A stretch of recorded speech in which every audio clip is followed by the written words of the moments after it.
ሲምባ ልጁ እንደታገተበት ወዲያው ለወይዘሮ ዝናሽ ደውሎ ነግሯት ቶሎ ለልጅሽ ድረሽላት ብሏት ነበር። እሱም እንግዲህ ከሷ ስልክ እንደዘጋ ወዲያው አንድ ሀሳብ መጥቶለት በሚገርም ሁኔታ ዳግምን የሚያስለቅቅበት እንዲሁም ለሸተቦ ፍትህ የሚያሰጠውን ፊት ለፊት በራሱ መኪና ላይ እንግዲህ ኮማንደሩን አግኝቶት ሙሉ ለሙሉ እንዲናዘዝ አድርጎት ልጁንም እንዲፈታ እንዲለቀቅ አድርጎት ይገኛል። ቤተሰብ በሞላ በተጨነቀበት ዳግም እንግዲህ ድብደባ ደርሶበት ነበር። እያነከሰ ወደ ቤት ሲገባ ወይዘሮ ዝናሽ ልጄ በህይወት አለክ ወይ ብላ ማመን አቅቷት እጅግ ተጨንቃ ስለነበረ እሱም ሰላም እንደሆነና በአሁን ላይ ከኮማንደሩ ጋራ ማንም ሰው ጣልቃ እንዲገባ አንፈልግም፣ ሜዳው ጨዋታው ፊልሚያው የኔና የሲምባ ነው እያለ ይገኛል። አባትና ልጅ እንግዲህ ፍትህ ለሞተው ለሸተቦ እናሰጣለን እያሉ ይገኛሉ። ይሳካላቸዋል። ናሆም ደግሞ ሁላችንም እዚህ ውስጥ እንሳተፋለን እያለ ይገኛል። ዶክተሩም እንግዲህ በሚገርም ሁኔታ ከአምራን ጋር እጅግ እየተግባቡ ይገኛሉ። የዶክተሩ እናት ደግሞ እጅግ ወግ አጥባቂና የገጠር ባለሙያ ቆንጆ ለትዳር የምትሆነውን ሴት እያመጣች እንደምታስመርጠው እሱም ይነግራታል። አምራንም እዚህ ላይ እጅግ ደንግጣ ትገኛለች። የአቶ ለይኩን እህት እንግዲህ ተሰማን መረዋ ውስጥ ለመጣል እንግዲህ መረዋን ዘርግታ ትገኛለች። እሱም በሚገርም ሁኔታ እያመናት ይገኛል። እሷም እጅግ በሚያሳምንና ከአቶ ለይኩን ላይ የወሰደችውን ቤት ሸጣ እንግዲህ ብሩን እንድትሰራበት እፈልጋለሁ ብላ በአካውንቱ አስገብታለት ትገኛለች። እሱም ግራ እየተጋባ ይገኛል። ሰላም ጤና ይስጥልኝ ውድ የተከበራችሁ የቻናል ቤተሰቦች እንደምን ከረማችሁ? ተወዳጁን ኑሐሚን ድራማን ቀጣዩን ክፍል ይዤላችሁ መጥቻለሁ። እስከ መጨረሻው በትዕግስት ተከታተሉኝ ስል እጋብዛችኋለሁ። ኮማንደሩም የሲምባ መያያዝንና መገደልን እጅግ እየጠበቀ ባለበት ሰዓት ባላሰበው ነገር እዛው መኪና ውስጥ ሲምባም ቀና ብሎ በቢላህ እንግዲህ አንገቱ ላይ በማስፈራራት አሁን ምንም አይነት እንቅስቃሴ እንድታደርግ አልፈልግም፣ አሁን ልጄን እንድታስለቅቅ እፈልጋለሁኝ፣ ድምጽክ ደግሞ እንዲንቀጠቀጥና የፍርሃት ስሜት እንዳይሰማ ተረጋግተክ አሁን ለአጋቾቹ ደውል ብሎ ሲያስጠነቅቀው እንግዲህ ኮማንደሩን በጣም ፈርቶ እኔ እኮ አይደለሁም ልጅክን ያገትኩት ምክንያቱም የሸተቦ ቤተሰቦች ሊሆኑ ይችላሉ ብሎ ሲያስረዳው ይሄ ሊሆን አይችልም፣ አንተ ራስክ ታውቃለህ፣ ስለዚህ ልጅን አሁን በፍጥነት አስለቀቀው ብሎ ስልክ ይሰጠዋል። እሱም እንግዲህ ለአጋጆቹ ስልክ ደውሎ አሁኑኑ ዳግምን ፈታችሁ ልቀቁት የሚል መልእክት ያስተላልፋል። ይሄንን ጊዜ ደግሞ ለምን እንዴት የሚል ጥያቄ ሲያቀርቡለትም አሁን አቅጣጫ ተቀይሯል፣ ፍቱት ብያለሁ ፍቱት ይላል። እንግዲህ እሱም ስልኩን ከዘጋ በኋላ አሁን ልሄው የምትፈልገው ልጅህ እንዲለቀቅልክ አይደለም ወይ? ልጅህ ተለቋል፣ ልቀቀኝና በሰላም ሊሄድበት ብሎ ይጠይቀዋል ሸተቦን። ሲምባም አሁን የልጄ ደህንነት እስከሚረጋገጥ አሁን የምትናገረው ነገር አለ። እያንዳንዱ ሲምባ ሸተቦ ላይ ያደረግከውን ነገር እንዴት እንደገደልከው እንዴት እንዳስገደልከው እያንዳንዷን ነገር ትናዘዛለክ ሲለው ኮማንደሩ ደግሞ እኔ ሸተቦን አላስገደልኩትም፣ ይሄን ጉዳይ ደግሞ ፍርድ ቤት ሊመለከተው ማየት ይችላል ሲለው አሁን አንተ ያደረካትን ራስ በገደልክበት ራስ ገለክ፣ እናም ስልጣንህን ተጠቅመክ ሁሉን ነገር ካከናወንክ በኋላ አንተ በእኔ ልታሰብብ ነው ወይ? እኔ ነፍሰ ገዳይ አይደለሁም ብሎ እንግዲህ የስልኩን ሪከርድ ያዘጋጃል። በሚገርመው ሁኔታ ቢላው አንገቱ ላይ ስለነበረ እሱ በፍራቻ ውስጥ ስለተዋጠ ምንም አይነት ነገር እንቅስቃሴ ቢያደርግ እንግዲህ አንገቱ ላይ ያለው ቢላው ጉሮሮን እንደሚበጥሰው ስለተረዳ እያንዳንዷን ነገር ያደረገውን ይናዘዛል። በሚገርመው ሁኔታ ሸተቦን እንዴት እንዳስገደለው፣ ለምን እንዳስገደለው፣ በምንና ሰዓት እንዴት እንዳስወገደው ቀጥ ሁሉንም ነገር ሲናገር በሪካርድ ይይዛል። በስተመጨረሻም እንግዲህ ሲምባም ከጨረሰ በኋላ በሚያሳዝን ሁኔታ በያዘው በቢላ እጀታው ራሱን እንዲስት እንግዲህ ራሱን መቶት እዛው የመኪና ወንበር ላይ እንደተደገፈ ኮማንደሩ እሱም ወዲያው ወጥቶ ያመልጣል። በሚገርም ሁኔታ ትልቅ ሲስተም ነው የተጠቀመው እዚህ ጋር ልጁንም ነፃ ያወጣበት መንገድና የሸተቦ ፍትህ የሚያሰጠውን መረጃ ነው የያዘው። በጣም ትልቅ ጀግናና አንበሳ አባት ነው ያለው ዳግምም። ወይዘሮ ዝናሽም እጅግ ደንቅጣ ስለነበረ ወዲያው ለባለቤቷ ለአቶ ለይኩን ስልክ ትደውልለትና ቶሎ ድረስ ትለዋለች። እሱም ሲበር እንግዲህ ወደ ቤት ይመለሳል። ምንድነው የተፈጠረው ብሎ ሲጠይቃቸው ለይኩን እባክህ የምታደርገውን አድርግና ልጄን አትርፍልኝ፣ ልጄን አግተውታል ብላ ትነግረዋለች። የትኛው ልጅሽን ማን ነው ብሎ ሲጠይቃትም ዳግምን ብላ ትላለች። እሱም ግራ ተጋብቶ ቆይ ማን ያገተው ብሎ ሲጠይቅ እንግዲህ ናሆም ያው የሲምባ ሰዎች ናቸው የሱ ጦስ መቼ እኛን አልለቀቀንም። እሱ ከመጣ በኋላ ይሄ ቤት ምንም አይነት ሰላም አላገኘም ሲል አቶ ለይኩንም እና በአባቱ ወንጀል ልጁ ለምንድን ነው የሚያግቱት ብሎ ጥያቄ ያቀርብላቸዋል። ወይዘሮ ዝናሽም ለይኩን አሁን ሲምባ ስልክ ደውሎልኝ ነበረ ዳግም እንደታሰረ እናም ደግሞ ኮማንደሩ እንዳሳሰረው ነግሮኛል ብላ ትለዋለች። እሱም እጅግ ይደነግጥና ብቻ ያ ኮማንደር የሸጠቦን ጉዳይ ወደ ዳግም ሊያዘዋውረው እንዳይሆን ብቻ ይሄ ነገር እንኳን ለዳግም ብቻ ሳይሆን ለቤተሰቡን ትልቅ በላና ችግር ነው ይዞ የመጣው ብሎ ሲቆጣም እንግዲህ ወይዘሮ ዝናሽም አንተ ሲምባ ምን አይነት ሰው ነክ አንተ በህይወቴ ከመጣክ በኋላ ችግርና መከራ አቶኝ አያውቅም እያለች እንግዲህ እሷም እያማረረችና እየተበሳጨች ነው እጅግ የምትገኘው።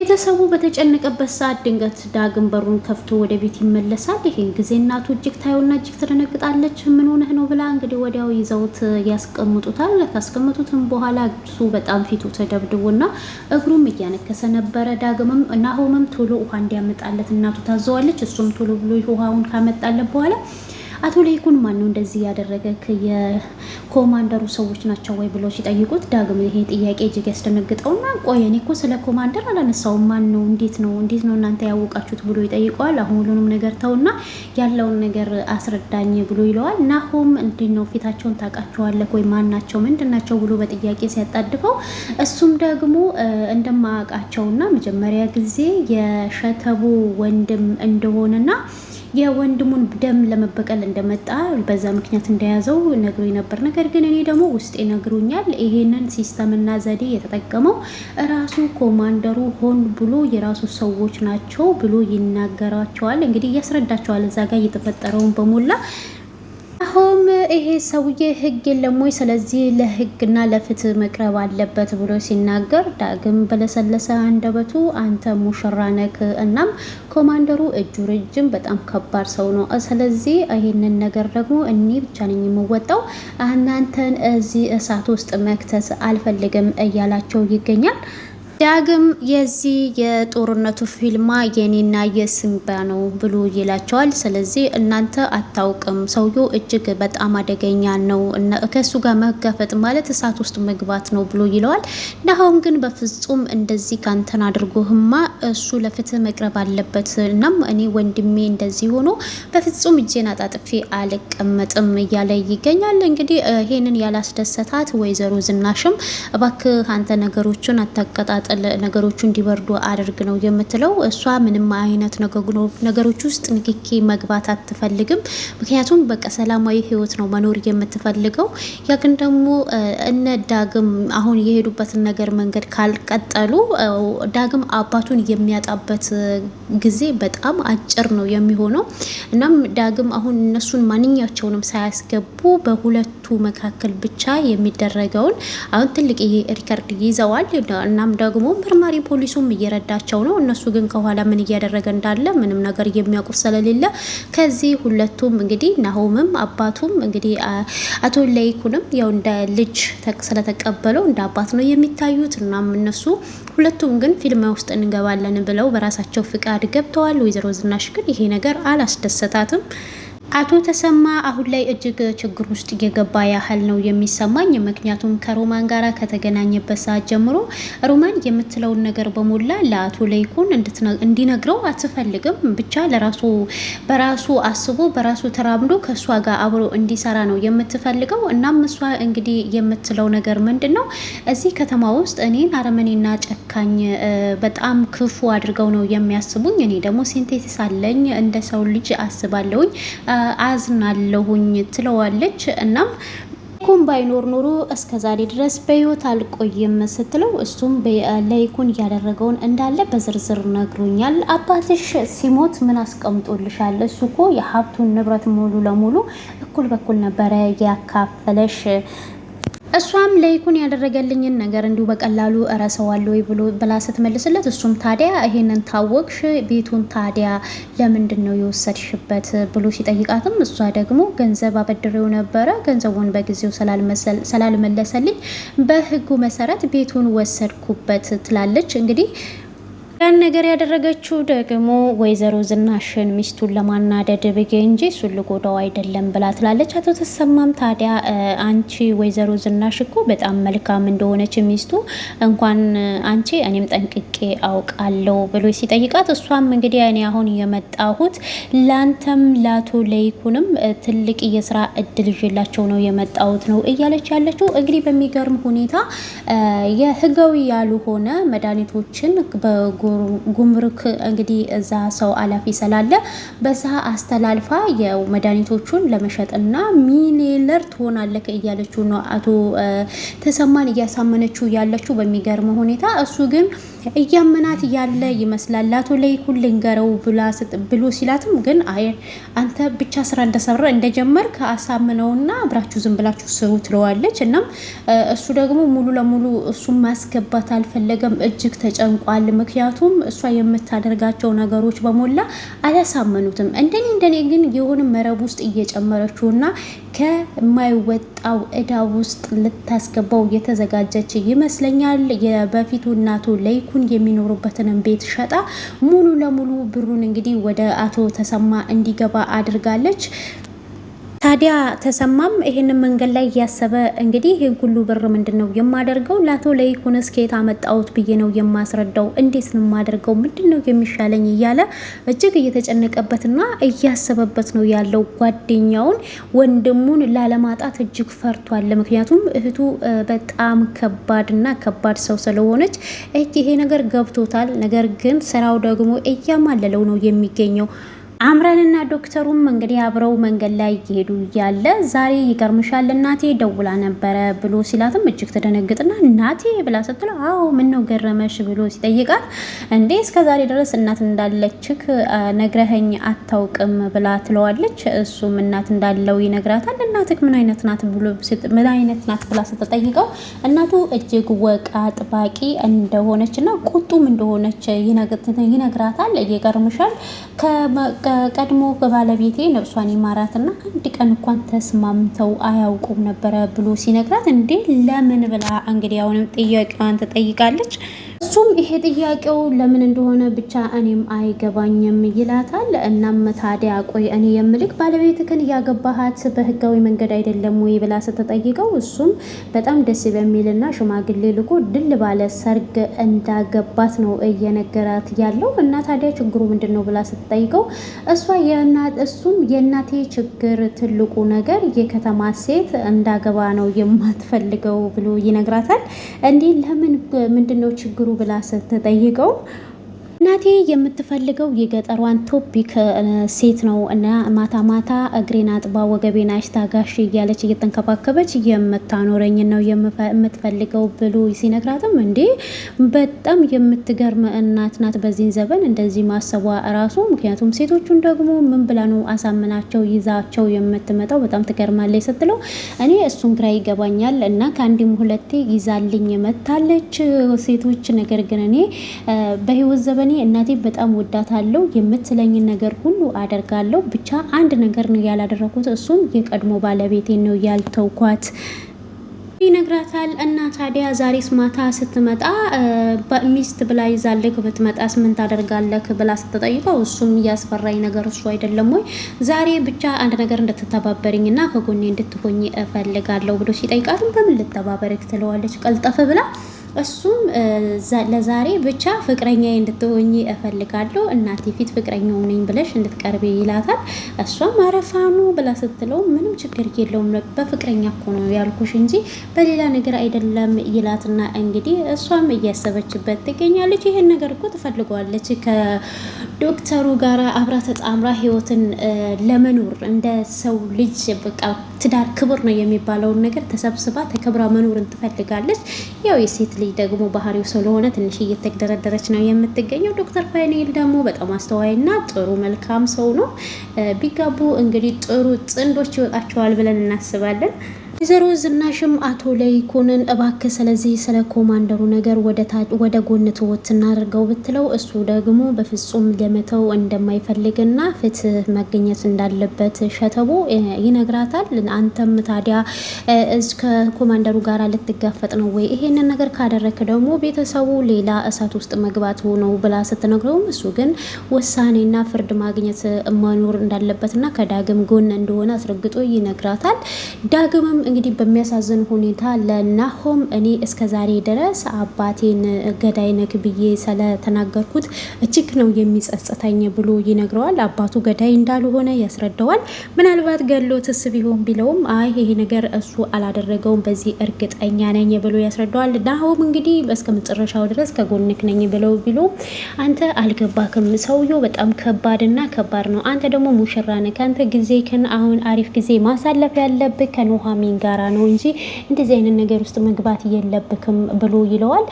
ቢሆንም በቃ አንተ ፍትህ እስከሚያገኝ አባትህ እኔም እሄዳለሁኝ። እናም ይሄ ነገር እንደዚህ ችግሮችን ለምንድን ነው ለፖሊሶቹ የማትነግረው ብሎ ሲለውም እሱም ከመርማሪ ፖሊሱ ጋራ በግልጽ እንዳወራበትና ሰውየው በጣም ከባድ እንደሆነ በየቢሮ ደግሞ ሁሉ ኮማንደር ውስጥ የራሱ ሰዎች እንዳሉት እንግዲህ ሸተቦንም ያስገደለው የልጁ ፍቅረኛ ነበረ። እናም እንዴት ደፈረኝ በሚል ነገር ነው ይሄንን ያስገደለው። ስለዚህ ሰውዬው በጣም ከባድ ነው ብሎ ይነግረዋል። እሱም ስለዚህ ይሄ ናሆምም አሁን ይሄ ሰውዬ ማለት ትልቅ የተራራ ጋር ነው የምንጋፈጠው ማለት ነው ብሎ እየተናገረው ነው። ደስ በሚል ነገር ሁሉም ነገር ሰዎቹ ተረድተውታል። ዳግምን እንግዲህ ያልተረዳችሁ አድርጎታል ሆኗል ብላ የምታስበው እንግዲህ እናቱ ናት ወይዘሮ ዝናሽ። ምንም ማድረግ አይቻልም። እንግዲህ ሲምባ ፍትህ ሲያገኝ ያን ጊዜ ልታምነውና ልታመሰግነው ራሱ ትችላለች። ምክንያቱም ልጇን ዳግምን አድኑላታልና። ኮማንደሩም ሸተቡን እንዲገድል ያዘዘውን ፖሊስ እንግዲህ ደውሎ ጠርቶት ሲምባ ምን እንዳደረገው ምን አይነት መረጃ ሁሉ ነገር እንደያዘበት ሁሉንም ነገር አስረድቶት እናም ነገሮቹ በጊዜ ካልተቋጩ ነገሩ በሞላ ወደሱ ተገልብጦ የሱ ህይወት እንደሚጠፋ ጭምር እያስጠነቀቀውና እያስፈራራው ይገኛል። አሁንም ዳግምን መልሰን እናግተው ወይ አባቱን የምናገኝበት መፍትሄ ከሆነ ብሎ ሲያስረዳውም እንግዲህ ኮማንደሩ ከእንዳንተ አይነቱ ምንም ከማያውቀው ሰው ጋር ነው ወይ እስከዛሬ ድረስ ስሰራ የነበርኩት እንዴት ታስባለህ ብሎት እንግዲህ በጣም ተናዶበት ይገኛል። እስከ መጨረሻ ማስጠንቀቂያ ሰጥቶት ሲምባ በተገኘበት እንዲወገድ ነው አሁን። ምክንያቱም መረጃው ሳይበተንበት ሳይጋለጥ ቶሎ ማስወገድ ነው የሚፈልገው። እሱም ይህንን ትዕዛዝ ተቀብሎ ከቢሮ ወጥቶ ይገኛል። ዳግምም አባቱን ለማግኘት ይሄዳል። አባቱም እንግዲህ ከኮማንደሩ ላይ የቀዳውን ቅጂ እያዳመጠ ነበረ። ዳግምን ሲያው እጅግ የደነግጥና ወይኔ ልጄ በእኔ ምክንያት ነው ወይ እንደዚህ የሆንከው? ያ ኮማንደር ነው በሱ አይደለም ወይ እንደዚህ የተደበደብከው ብሎ ይለዋል። አንተ ደህና ነህ ወይ ብሎ እንግዲህ ልጅና አባት ይታረጋጋው በኋላ እሱም ቁጭ ይላሉ።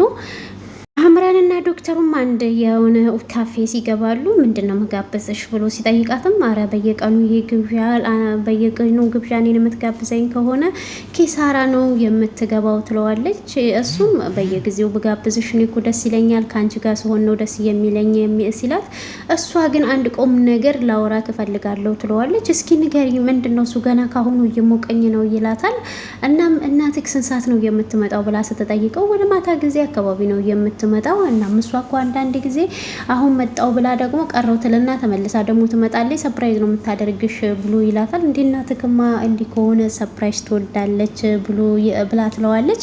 ኧረ እሷን ታያት እንዲቀላል ሰው እንዳመስልሽ ይላታል። እና እኔ ምልክ እኔ ከእናትህ ከክፍለ ሀገር ሚስት ይዛብክ እንዳትመጣ ነው እየፈራው ያለሁት ስትለው፣ እኔም የምፈራው እኮ እሱን ነው። አልጋ ላይ ያስተኝታችትና ሚስትክ እንዳትለኝ እፈራለሁኝ። እንደውም አንድ ጊዜ ምን እንዳደረገች ልንገርሽ ይላታል። ከገጠር አንድ ልጅ ይዛ ትመጣለች እና ልጅቷ ለብሳ የማታውቀውን ታኮ ጫማ አድርጋ እና አጭር ቀሚስ ለብሳ ወዲና ወዲህ ስትል እንግዲህ ልጅቷ ወለም ይላትና እግሯ ይሰበራል ነው። ልጅቷም እንግዲህ ከተሰበረችና ከተኛች በኋላ አንዴ እግሯን አንዴ ታፏን እሻት ባንተ ምክንያት ነው እንዲህ የሆነችው እያለች ታሰቃየኝ ነበረ ብሎ ይነግራታል። እሷም ይሄ ነገር እጅግ በጣም ያስቃትና እናትህ በጣም ጉደኛና አደገኛ ናት ትለዋለች። እሱም የሚገርም እኮ ነው ብሎ እንግዲህ እያላት ይገኛል። ዳግም አባትም ለዳግም ከሰጠው በኋላ አባቴ ይሄ አሁን እውነቱ ተገኝቷል የኮማንደሩ፣ ይሄንን ደግሞ አንተ በብዙ ነገሮች አባስተን ይሄንን መረጃ መያዝ አለብን ብሎት ይለዋል። በዚህ ነገሮች አባዛ ብሎ ከሰጠው በኋላ እሱም ደግሞ አንድ ሰው ይሄንን መረጃ አንዱን ኮፒ ትክክለኛውን ኮፒ ማወቅ ያለበት ሰው አለ ብሎ ይነግረዋል። ዳግም ደግሞ ከኛ ውጪ ማን ነው የሚረዳን ሰው ያለ ብሎ ሲለውም እሱም ለኮማንደሩ ልጅ ለሸተቦ ፍቅረኛ ለሆነችው ፍቅረኛዋን በትክክለኛ አባቷ እንዳስወገደው ማወቅ አለባት እያለ ይገኛል። በሚገርም ሁኔታ ደግሞ ቤቱንም ተከታትሎ የኮማንደሩን ቤት እንዳገኘውም ጨምሮ ይነግረዋል። እንግዲህ ዳግምም በቃ ተባብለው ተሰነባብተው ራስን ጠብቅ ልጄ አባቴ ተባብለው ይሸኛኛሉ። በሚገርም ሁኔታ ፋንቱን መንገድ ላይ ተልካ ያገኛታል። እንግዲህ ሲምባም ልክ ልታልፈው ስትል ሽንቱን እንደመሽናት ብሎ እንግዲህ እሷ ሳታየው እቅፍና አድርጎ እንግዲህ ያው በማስጠንቀቂያ መረጃውን ትክክለኛ ሸተቦ ላስገደለው ለኮማንደሩ ልጅ እንድትሰጥ ነው ያዘዛት። እናም እንግዲህ ኮማንደሩም ደግሞ በጣም የደነገጠበት ነገር ምንድን ነው እዚህ ጋር መርማሪ ፖሊሱም ብዙ ነገሮችን እየመረመረና እየደረሰበት እንደሆነ የኮማንደሩ ተላላኪ ፖሊስም ይነግረዋል። ይሄ መርማሪ ፖሊስ ደግሞ ምንድነው እሱ እኛ ጋር እየገባው፣ ስለዚህ ይሄ ነገር መስተካከል አለበት እያለ በጣም እየተጨናነቁ ነው የሚገኙት። ኮማንደሩ መጨረሻው በጣም ከባድ ነው የሚመስለው፣ ምክንያቱም አሁን ላይ ብዙ መረጃዎች እየወጡበት ነው። መርማሪ ፖሊሱ እጅግ እየመረመረ ነው የሚገኘው። መርማሪ ፖሊሱ ለህግና ህግ ብቻ የሚገዛ ነው።